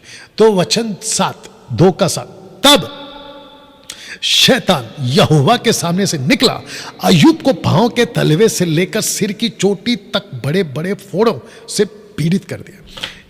पैर के घुटने से लेकर, पैर का जो तलवा होता है, नाखून होता है, वहां से लेकर सर के बाल के ऊपर का हिस्सा तक उसने नीचे से ऊपर तक उसको बड़े बड़े फोड़ों से पीड़ित किया।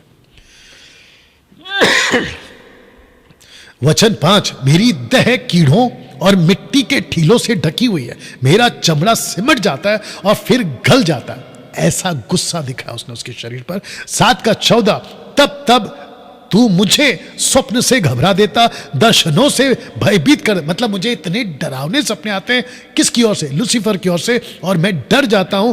और 16 का 16, अय्यूब की किताब की बात कर रहा हूं, रोते रोते मेरा मुंह सूज गया है, मेरी आंखों पर घोर अंधकार छा गया, मैं इतना रोता हूं दर्द के मारे कि मेरा मुंह सूज गया है। 30 का 17, रात को मेरी हड्डियां मेरे अंदर छिद जाती हैं, मेरी नसों में चैन नहीं रहता। उसकी खुद की हड्डी उसके अंदर घुसती है। बताइए, 30 का 30, मेरा चमड़ा काला होकर मुझ पर से गिरता जाता है और तप के मारे मेरी हड्डियां जल गई है। मतलब इतनी धूप है कि मेरी हड्डियां जल गई है। दोस्तों 2 का 13, तब वे 7 दिन 7 रात, इसके 3 दोस्त 7 दिन 7 रात उसके संग भूमि पर बैठे रहे, परंतु उसका दुख बहुत ही बढ़ा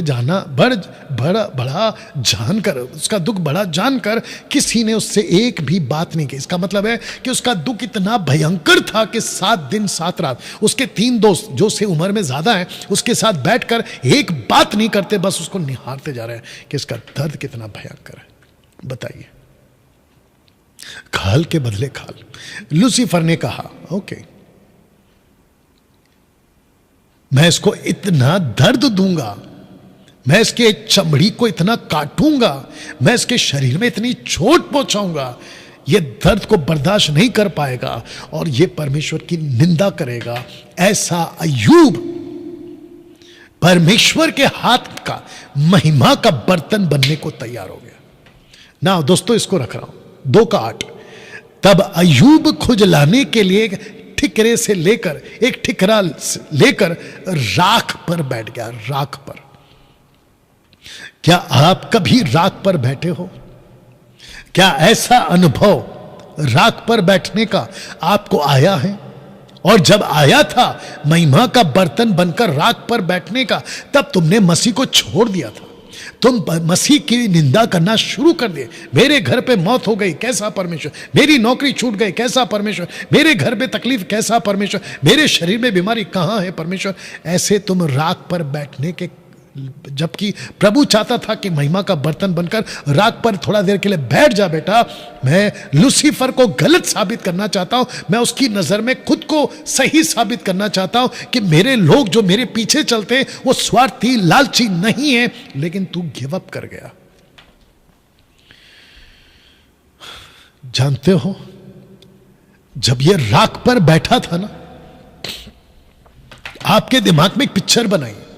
बच्चे नहीं रहे पप्पा पप्पा बुलाने वाले, नौकर नहीं रहे मालिक मालिक बुलाने वाले, दोस्त आकर बैठे लेकिन चुप, साइलेंट है, मुंह पे उंगलियां रख ली है, किसी प्रकार की कोई आवाज नहीं है।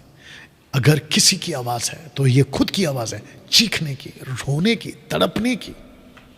राख पर बैठा जब यह आदमी एक व्यक्ति का इंतजार कर रहा था, और जिसको कहते हैं उसकी पत्नी। सब उपदेशक उसका 4 का 10, 11, 9, 10, 11, 12 लिखा है कि हाय उस पर जो अकेला हो, धन्य है वो जो साथ में 2 रहते हैं। पत्नी के लिए पति, पति के लिए पत्नी।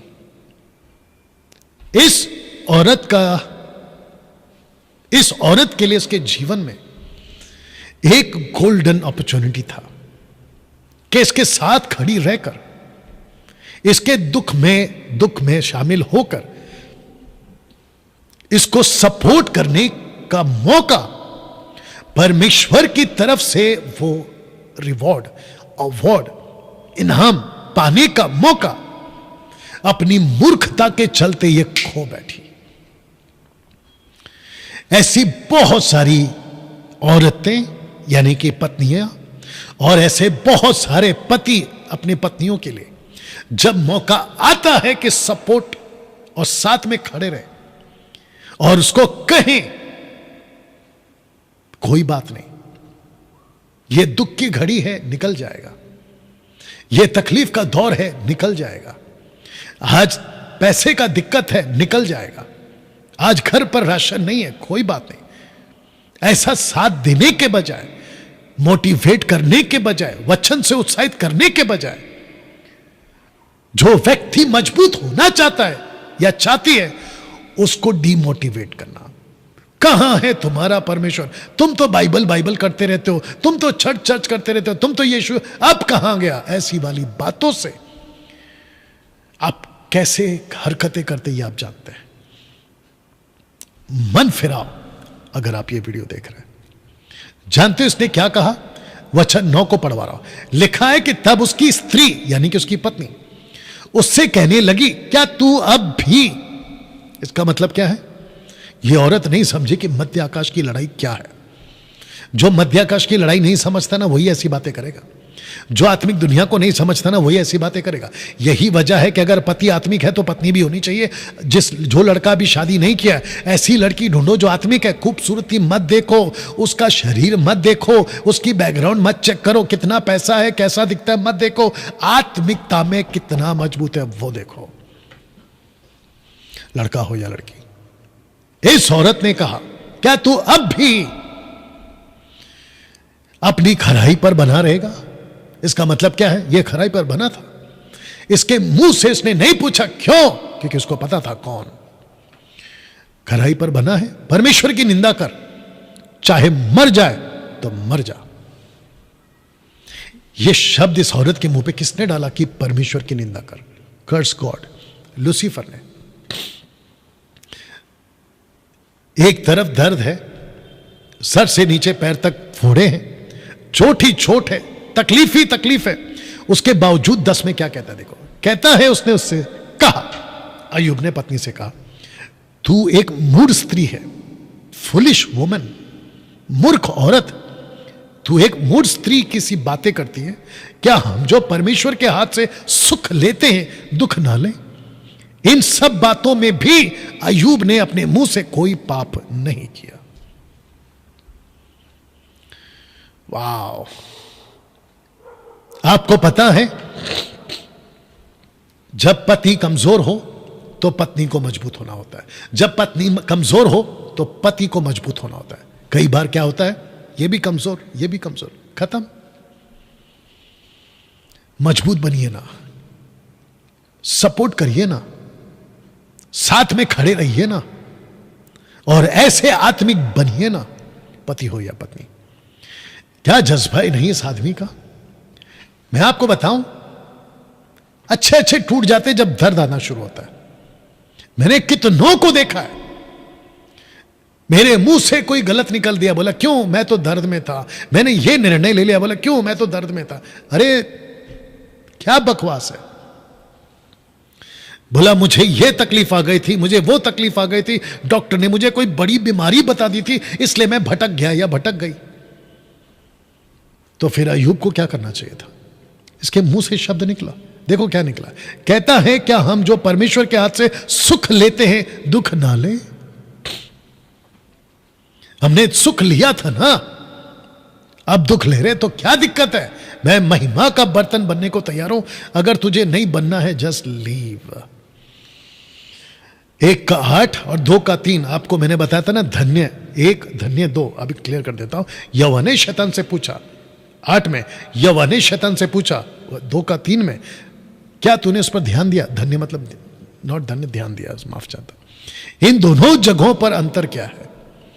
जब सब कुछ ठीक था तो क्या ध्यान दिया? बोला यस। कैसा निकला? खरा। जब कुछ भी ठीक नहीं था तब ध्यान दिया? बोला यस। बोला क्या था? तब भी ठीक था। इसलिए दोनों ध्यान। अय्यूब सुख लेना और दुख लेना दोनों जानता था। दोस्तों, मैं अभी समाप्ति पर आ रहा हूं, लेकिन मैं फिर भी पूछूंगा आपसे, क्या आज आपका नेचर, आपका स्वभाव, आपका विश्वास, आपका ज़मीर ऐसी बातों को कहने के लिए तैयार है? परमेश्वर तेरा धन्यवाद, जब सब कुछ अच्छा था तू तब भी महान है, अब कुछ भी ठीक नहीं है तो भी तू महान है। आपको पता है, एक प्रकार की हवा चल रही है आत्मिक तौर पे, आत्मिक दुनिया में, मसीह समाज में। वो है प्रॉस्पेरिटी की आत्मा, प्रॉस्पेरिटी की हवा, ब्लेसिंग की हवा। आशीष के चक्कर में कोई नहीं टिक पाया। इजरायली लोग 40 साल नहीं टिक पाए, जाके देख लो बाइबल को। रोटी कपड़ा सब मिला, मकान पानी सब मिला, लेकिन खुद नहीं पहुंचे प्रतिज्ञा के देश में। आज आशीष के चक्कर में बहुत लोग अपना आत्मिक जीवन खराब कर रहे हैं। और कौन से प्रचारक उनको पसंद है? मुझ जैसे तो बिल्कुल नहीं।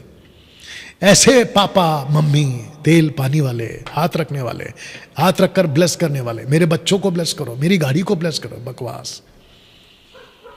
आपको सीखना होगा मजबूत होना ना। अब एक बड़ी बात, वो बड़ी बात क्या है? अय्यूब की खराई का भरोसा परमेश्वर को था। बोला मैं ओपन चैलेंज कर सकता हूं लूसीफर को, अय्यूब को रखकर, इसको भरोसा था। इसके 10 बच्चे मर जाएं तो भी अय्यूब नहीं बिगड़ेगा, इसकी प्रॉपर्टी चले जाए तो भी अय्यूब नहीं बिगड़ेगा, इसकी पत्नी इसके विरोध में, मेरे विरोध में आए, इसके विरोध में आए तो भी ये नहीं बिगड़ेगा, इसके पूरे बॉडी में दर्द पीड़ा आ जाए तो भी ये मेरा इनकार नहीं करेगा, खराई से भागेगा नहीं, बुराई को अपनाएगा नहीं, समझौता नहीं करेगा।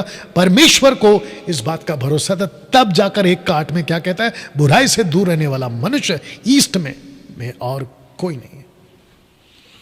इसलिए मैं इसकी गारंटी देता। तब जाकर शैतान को झूठा साबित करने एक मिला परमेश्वर को, एक मिला परमेश्वर को, और वो था अय्यूब।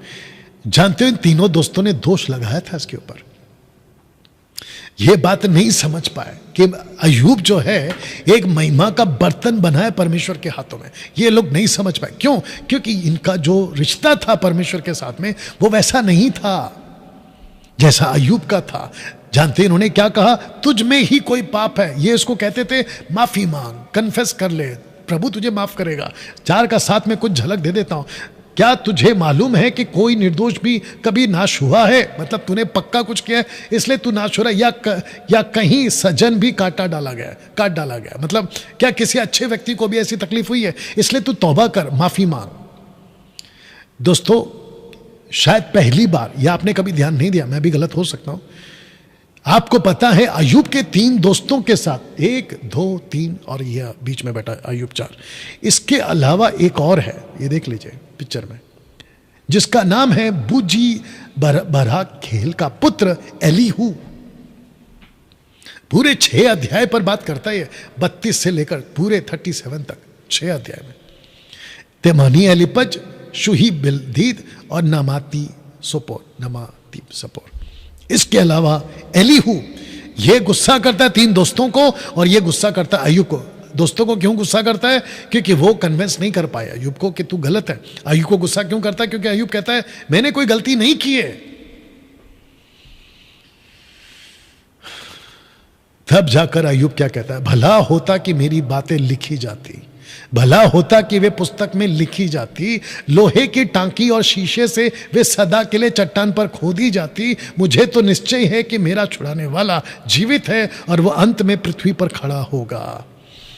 अपनी खाल के इस प्रकार का नाश हो जाने के बाद भी मैं शरीर में होकर ईश्वर का दर्शन पाऊंगा। इसका मतलब है कि उसको पता था कि भाई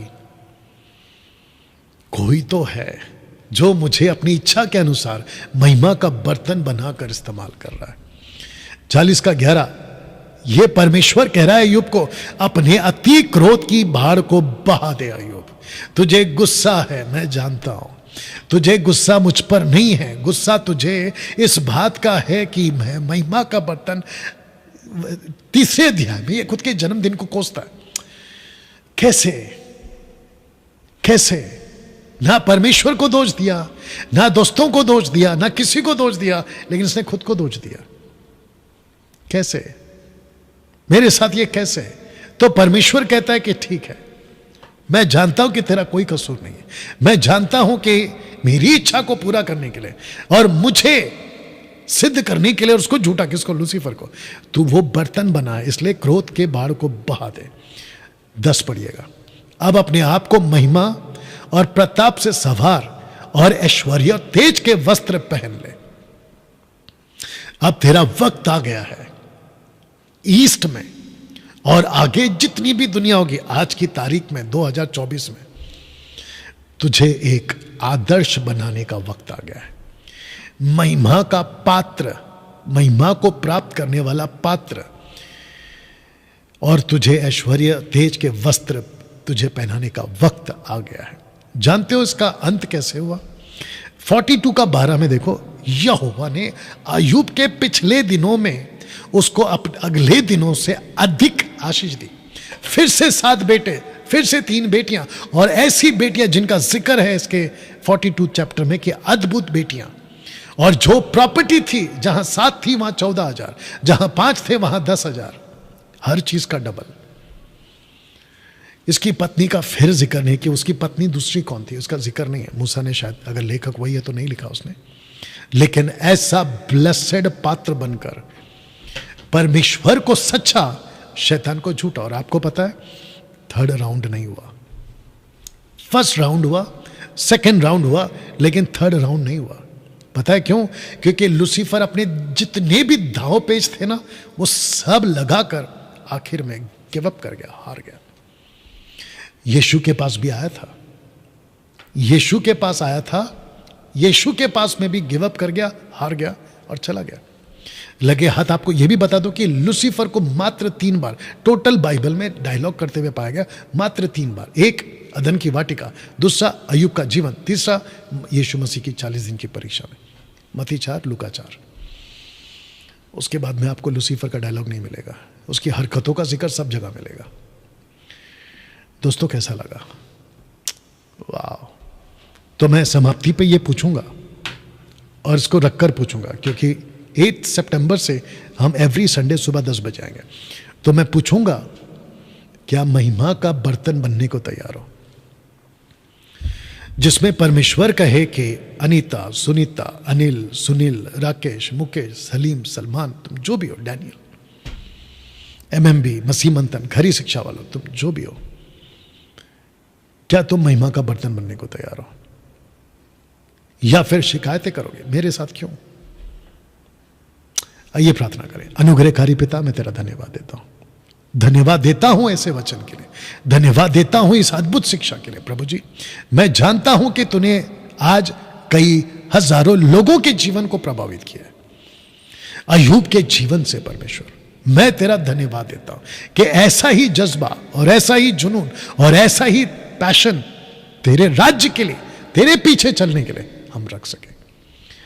इसलिए पौलुस कहता है, जीऊं और मरो मसीह के लिए, जीना भी लाभ, मरना भी लाभ। प्रभु, मैं तेरा धन्यवाद देता हूं, सभी को आशीष कर यीशु के नाम से, आमीन। चलिए दोस्तों, मैं समझता हूं कि बहुत कुछ सीखा है आपने। फिर से कह दूं कि